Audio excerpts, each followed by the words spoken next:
Hello दोस्तों, welcome back to one more episode of usefulness of Google sheets. जहां हम discover करते हैं कि गूगल शीट्स को हम अपने इन्वेस्टमेंट में कैसे यूज कर सकते हैं, क्या क्या फॉर्मूलाज हमारे पास हैं जो हम स्ट्रेटजीज में यूज करते हैं।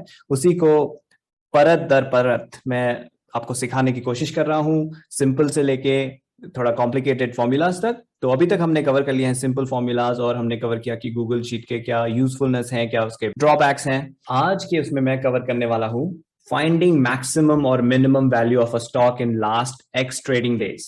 ये क्यों? क्योंकि मैं आपको बता दूं, अगर आप मेरी share genius swing trading method की वीडियो देखी है तो ये जो शेयर जीनियस स्विंग ट्रेडिंग की शीट है, यहाँ पे हम ट्रैक करते हैं कि कब एक शेयर अपने 20 डे लो पर आ गया और उसके बाद हम उसे ट्रैक करते हैं कि कब वो 20 डे हाई क्रॉस करेगा, हम उसे खरीदेंगे। तो इसे ट्रैक करने के लिए ये गूगल शीट है और उसमें फॉर्मूलाज हैं। आप देख सकते हैं 20 डेज हाई, 20 डेज लो, और यहाँ पे है वो फॉर्मूला। पहली झलक में जब मैंने इस फॉर्मूला को देखा था मैं खुद डर गया था, लेकिन जब मैंने इसे समझा डिटेल में तो पता चला कितना आसान है ये फॉर्मूला। तो वही आज मैं करने वाला हूं, आपको समझाने वाला हूं ये दो फॉर्मूलाज, इनको ब्रेक डाउन करके कि क्या है इन फॉर्मूलाज की वर्किंग, कैसे चलते हैं ये, ताकि आप इन फॉर्मूलाज के वेरिएंट्स बना के अपने हिसाब से जितने भी दिन के आपको मैक्सिमम या मिनिमम वैल्यू निकालनी है अपनी शीट्स में, आप खुद निकाल सकेंगे। ठीक है, तो एक फॉर्मूला समझ में आ गया हाई का, तो लो का अपने आप समझ में आ जाएगा क्योंकि जरा सा वेरिएशन है उसमें। तो पहले समझते हैं हाई का फॉर्मूला। तो ये फॉर्मूला मैंने ब्रेक किया क्योंकि इसमें मल्टीपल फॉर्मूला है एक ही फॉर्मूला के अंदर, और मैंने यहां पे आपको समझाने के लिए कलर कोड कर दिया है। तो गूगल शीट में फॉर्मूला कैसे काम करते हैं, जो सबसे अंदर का फॉर्मूला है सबसे पहले उसकी वैल्यू निकलती है, फिर उसके जस्ट बाहर का फॉर्मूला वो उस अंदर के वैल्यूज पे काम करता है, फिर उसके बाहर का, इस तरह से धीरे धीरे करके वो सबसे बाहर का जो फॉर्मूला है सबसे लास्ट में काम करता है। तो यहां पे हमारा सबसे अंदर का फॉर्मूला है Google finance stock symbol high today -10 and today. अब अगर आपने मेरा पिछला वीडियो देखा था तो उसमें मैंने कवर किया था कि हम किसी स्टॉक का हिस्टोरिकल डेटा कैसे निकाल सकते हैं, ओपन हाई लो क्लोज। उसी का ये वेरिएंट है ये वाला फॉर्मूला। तो अब गूगल शीट में चलते हैं इसे समझने के लिए। ठीक है, तो यहाँ पे टॉप में मैंने ये दो फॉर्मूलाज आपके लिए दे दिए हैं, जब भी आपको कॉपी पेस्ट करने हैं एक बार आप समझ जाएंगे ऑफ कोर्स। उसके बाद यहाँ पे मैंने एक्सप्लेन कर दिया है कैसे ये एक्स की वैल्यू जहाँ पे रेड कलर देख रहे हैं वहां रिप्लेस करके आप डिफरेंट वैल्यूज निकाल सकते हैं। तो आइए इसका ब्रेक डाउन देखते हैं इस फॉर्मूला का। तो सबसे पहले वो गूगल फाइनेंस का फॉर्मूला जो है गूगल फाइनेंस C3 में हम रेफर कर रहे हैं NSE इन्फोसिस का कोड, और ऑल डेटा निकाल रहे हैं, यानी कि open high low close and volume. और टुडे -10 एंड टुडे, यहां आपको अगर याद होगा हम डालते हैं स्टार्ट डेट और फिर कॉमा के बाद एंड डेट डालते हैं।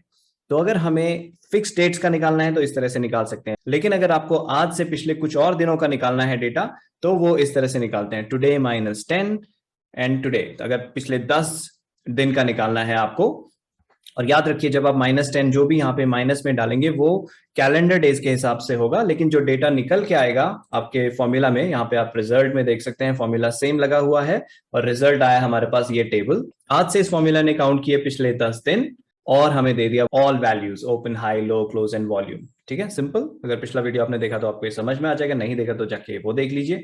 तो यहाँ पे हमें ये वाला वैल्यू आ गया। तो ये फॉर्मूला सिंपली ये कर रहा है कि टुडे -10 से लेके टुडे तक सारे वैल्यूज हमें दे दे रहा है। अभी मैंने ऑल के लिए यूज किया है ये, ठीक है, क्योंकि अभी थोड़ी देर में मैं आके इसे जाके हाई या लो में कन्वर्ट कर दूंगा, लेकिन ज्यादा अच्छे से समझाने के लिए, वर्किंग समझाने के लिए मैंने इसे ऑल यूज किया है यहाँ पे। तो अगर आपको 10 दिन से ज्यादा यूज करना है, जैसे हम फॉर्मूला में 20 डे का निकाल रहे हैं, तो ये ट्रेडिंग डेज होते हैं जो भी हम निकाल रहे हैं। लाइक इस फॉर्मूला में आप ऊपर देखेंगे 20 है, यहाँ पे 5 है, यहाँ 40 है।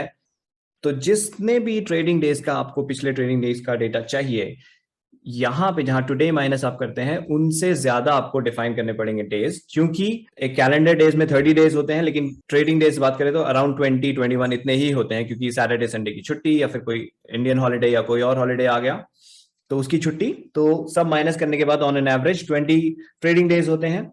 लेकिन जब आप ये फॉर्मूला में यहाँ वैल्यू डिफाइन करते हैं टुडे माइनस कितने दिन, तो अगर यहाँ पे देखें आप टुडे -40 है, तो हमें निकालना था सिर्फ 20 दिन का लास्ट ट्रेडिंग डेज का, लेकिन हम टुडे -40 लेते हैं, यानी कि हम इस डेटा को कह रहे हैं पिछले 40 दिन के कैलेंडर डेज को चेक करो और उसका डेटा एक टेबल में ले लो, और उसके आगे क्या होता है फिर वो हम देखेंगे। तो यहाँ पे सेम चीज हुई, यहाँ हमने 10 बोला है, लेकिन आप यहाँ देखेंगे तो सिर्फ कितने दिन का आया है, 6 दिन का आया है। ये 6 दिन है क्योंकि सिर्फ ट्रेडिंग 6 दिन ही ट्रेडिंग डेज थे इन पिछले 10 कैलेंडर डेज में। ओके, तो ये है सबसे इंपॉर्टेंट पॉइंट। तो ये हो गया पहला फॉर्मूला कैसे काम करता है।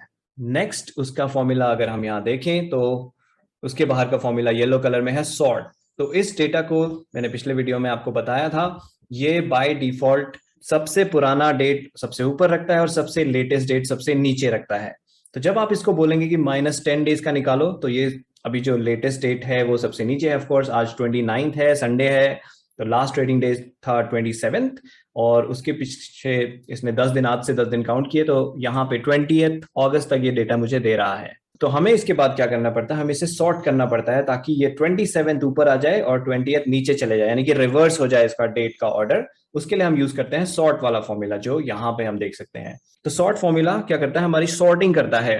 तो सॉर्टिंग किस तरह से चलती है, सॉर्ट, उसके बाद रेंज, रेंज होता है एक क्लस्टर ऑफ सेल्स जो एक साथ हैं। तो यहां सॉर्ट में क्या होता है, सॉर्ट, फिर ब्रैकेट ओपन, रेंज, किस रेंज में हमें सॉर्टिंग लगानी है, उसके बाद column number two use for sorting, किस कॉलम नंबर के हिसाब से हमें सॉर्टिंग करनी है, और उसके बाद 0 या 1। आप 0 की जगह टाइप कर सकते हैं फॉल्स और 1 की जगह टाइप कर सकते हैं ट्रू, दोनों चलेंगे। और वो करेंगे क्या, अगर आपने ट्रू या 1 टाइप किया है वो करेगा असेंडिंग ऑर्डर में, ठीक है। अगर आपने फॉल्स या 0 करा है वो करेगा डिसेंडिंग ऑर्डर में सॉर्टिंग। तो यहां आप देखेंगे मैंने लगाया है 0, यानी कि वो करने वाला है डिसेंडिंग ऑर्डर में। तो सबसे लेटेस्ट डेट ऊपर आ जाएगी और उसके बाद सबसे पुरानी डेट सबसे नीचे चले जाएगी। ये सॉर्टिंग करी है सिंपली इस वाले फॉर्मूला ने, ठीक है। तो वापस हम यहां देखें, सॉर्टिंग में वो 1 कॉलम से सॉर्ट कर रहा है। तो इस सॉर्टिंग को देखें तो हम इस रेंज में, ये रेंज है यहां से लेके यहां तक,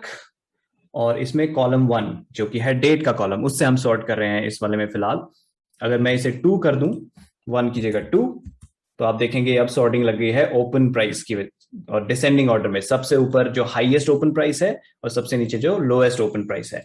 अगर मैं यहाँ पे 2 की जगह कर दूं 3, तो कॉलम नंबर 3 जो कि है हाई, तो अब हाई के प्राइस के हिसाब से सॉर्टिंग हो गई है, ये वाला कॉलम देखिए, ठीक है। तो जो भी इसके कॉरेस्पॉन्डिंग वैल्यूज होंगी वो ऑटोमेटिकली उसके साथ सॉर्ट हो जाएंगी। उसके बाहर का फॉर्मूला है क्वेरी। तो जब हमारे पास कोई डेटा होता है, सेट ऑफ डेटा, एक से ज्यादा वैल्यूज, उसमें से कोई डेटा एक्सट्रैक्ट करना होता है गूगल शीट में, हम यूज करते हैं क्वेरी। तो अब इसे समझते हैं क्वेरी।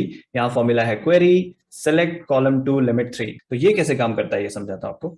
तो हमें अब क्वेरी किस पे रन करनी है, क्वेरी हम रन कर रहे हैं सिंपली इस गूगल फाइनेंस के इस डेटा पे, जहां पे ये गूगल फाइनेंस का C3 यानी इन्फोसिस का ऑल डेटा निकालेगा लास्ट 6 कैलेंडर डेज का। उसके बाद तो पहले हमने डिफाइन कर दिया क्या डेटा हम यूज कर रहे हैं, उसके बाद क्वेरी क्या है, हमारी क्वेरी क्या है, हम निकालना क्या चाहते हैं उसमें से, वो कॉमा के बाद आता है। तो यहाँ देखें कॉमा, कॉमा के बाद इन्वर्टेड कॉमास होगा। इसी तरह क्वेरी स्टार्ट करनी है, सीधा आप सेलेक्ट लिखेंगे तो नहीं चलेगा, तो इन्वर्टेड कॉमास, उसके बाद सेलेक्ट, तो हम सेलेक्ट करना चाहते हैं कॉल 1। कॉल 1 का फुल फॉर्म है कॉलम 1, तो आप पूरा टाइप नहीं करेंगे कॉलम 1, सिर्फ कॉल 1। और कॉमा अगर आपको एक से ज्यादा चाहिए तो कॉल 3, एंड देन 1 होता है लास्ट में हेडर। आपको हेडर रखने हैं तो 1 लिखिए, हेडर नहीं रखने तो 0 लिखिए। अगर आप इसको एक्सक्लूड कर देंगे, 1 या 0 कुछ नहीं लिखेंगे, तो वो हेडर रखेगा, ठीक है। तो बाय डिफॉल्ट 1 इसकी वैल्यू होती है।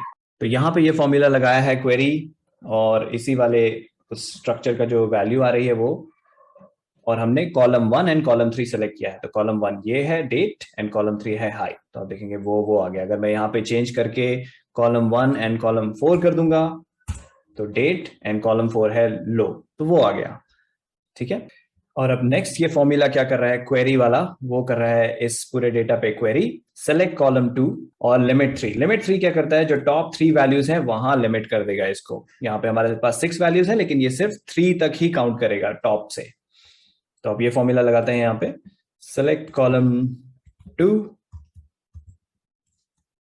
लिमिट 3, ठीक है। ये एक्चुअली इस वाले पे लग गया है ऑल पे, तो यहाँ पे वापस हम हाई पे आ जाते हैं, ठीक है। अब यहाँ पे आ गई है हाई वैल्यूज, और जैसे मैंने आपको बताया कैसे फॉर्मेट चेंज करना है, ठीक है। ये है नंबर वैल्यूज। ऑफ कोर्स ये फॉर्मेट आपको जब एक्चुअल आप फॉर्मूला यूज कर रहे हो वो सब कुछ अंदर ही हो रहा होगा, आपको ये सब करना नहीं है, तो सिर्फ हम एक्सप्लेनेशन के लिए तोड़ तोड़ के देख रहे हैं। बाकी फाइनल वैल्यू तो इस तरह से आनी है, इस सेल में जिसमें भी आपने फॉर्मूला डाला है फाइनल वैल्यू आ जाएगी, ओके। तो यहाँ पे सिर्फ देखने के लिए मैंने फॉर्मेट चेंज कर दिया था कि हम समझ सके इसे। तो क्वेरी तक समझ में आ गया। क्या किया क्वेरी ने, लिमिट 3 सिर्फ टॉप की 3 वैल्यूज को रख लिया। अगर मैं लिमिट 4 कर दूंगा यहाँ पे, तो वो टॉप की 4 वैल्यूज का रख लेगा। सॉरी, कुछ फॉर्मूला में मैंने पिछला कॉपी पेस्ट गलत कर दिया था। मैं इसी से मैच करने के लिए यहाँ पे मैंने टुडे -10 कर दिया है। तो यहाँ पे देखिए लिमिट में अगर मैंने 20 कर दिया तो ये सारा का सारा वैल्यू ले लेगा जो मैक्सिमम अवेलेबल है। लेकिन अगर जो मैक्सिमम अवेलेबल है उससे कम मुझे चाहिए, लाइक लिमिट 2, तो वो सिर्फ टॉप के 2 रखेगा। तो इस तरह से लिमिट काम करता है, ठीक है। ऑलराइट, तो यहां तक हमें पता चल गया। अब इसने क्या, हम यहाँ पे नैरो डाउन करके यहां तक आ गया फॉर्मूला। अब फाइनल है मैक्स। मैक्स मतलब होता है मैक्सिमम वैल्यू फाइंड करना। तो हम चाहते हैं इन दोनों में जो मैक्सिमम है वो हमें बता दे ये, ठीक है। तो उसके लिए हम यूज करते हैं मैक्स वाला फॉर्मूला, मैक्स, और यहां से हमें बता दो मैक्स क्या है। तो इसने बता दिया हमें 1753.15 ये है मैक्स। इसमें अगर थोड़ी ज्यादा वैल्यूज होती, से हमने लिमिट रखा होता 7 तक, ऑफ कोर्स क्योंकि वो ही हाईएस्ट वैल्यू है। नुप्स, मैक्स को, हाँ फॉर्मूला को मुझे भी एक्सटेंड करना पड़ेगा यहाँ पे 74 तक। तो देखिए वैल्यू चेंज हो गई मैक्स में 1757। तो इस तरह से ये फॉर्मूला को ब्रेक करके आपको फाइनल वैल्यू देता है, जो मैंने फॉर एग्जांपल यहाँ पे दिखाई है आपको। अगर आपको 20 डेज का चाहिए, ये है इन्फोसिस का लास्ट 20 ट्रेडिंग डेज का हाई वैल्यू। तो यहाँ देखिए x इज इक्वल टू 20, यहाँ पे आपको चेंज करना है 20, और ऑफ कोर्स यहाँ पे 20 से ज्यादा, लाइक फॉर सेफेस्ट है आप जस्ट डबल कर दीजिए। अगर आप 20 निकाल रहे हैं तो यहाँ टुडे -40 होना चाहिए। अगर आप लास्ट 15 डेज का निकाल रहे हैं तो यहाँ 15 होगा और यहाँ पे टुडे -30 होगा। ये सिंपलेस्ट वे है इस फॉर्मूला को जनरेट करने का। तो उसी तरह लो में सिंपल क्या हुआ है, सिर्फ छोटा सा चेंज है, जहां हाई था वहां पे लो आ गया है, और जहां मैक्स था वहां मिनिमम आ गया है, ताकि हम लोएस्ट वैल्यू निकाल पाए। और बाकी का फंक्शनिंग, बाकी का formula ditto same to same वैसा ही है जो ऊपर हाई का है। तो इस तरह से चलता है ये मैक्स का फॉर्मूला। तो आपको कभी भी कोई भी हाई या लो कुछ और निकालना है, फॉर एग्जाम्पल मैं यहाँ पे इस फॉर्मूला में आप देखेंगे फॉर्मूला बार में ऊपर यहाँ पे लगा है लिमिट 40, यानी कि लास्ट 40 डेज का मैं निकाल रहा हूँ, लेकिन मुझे से 50 डेज का निकालना है। तो एक तो मैं चेंज करूंगा ये लिमिट 50, और दूसरा 80 को मैं 50 का डबल यानी 100 कर दूंगा। तो ये फॉर्मूला काम करेगा और मुझे बता देगा कि लास्ट 50 डेज में ये लोएस्ट वैल्यू रही है इन्फोसिस की। सो दोस्तों, उम्मीद करता हूँ ये वाला फॉर्मूला आपको समझ में आया होगा। नहीं आया तो please feel free to ask me in comments कि कौन सा पार्ट समझ में नहीं आया। और उसके बाद आप कमेंट में ये भी बताइए कि आगे गूगल शीट में क्या क्या कौन कौन से फॉर्मूला जो मेरे स्ट्रेटेजी शीट में है उससे रिलेटेड आप और जानकारी लेना चाहेंगे, और मैं कोशिश करूंगा उस पर भी वीडियो बनाने की। तब तक के लिए थैंक यू दोस्तों, फिर मिलूंगा आपसे अगले वीडियो में। Bye bye.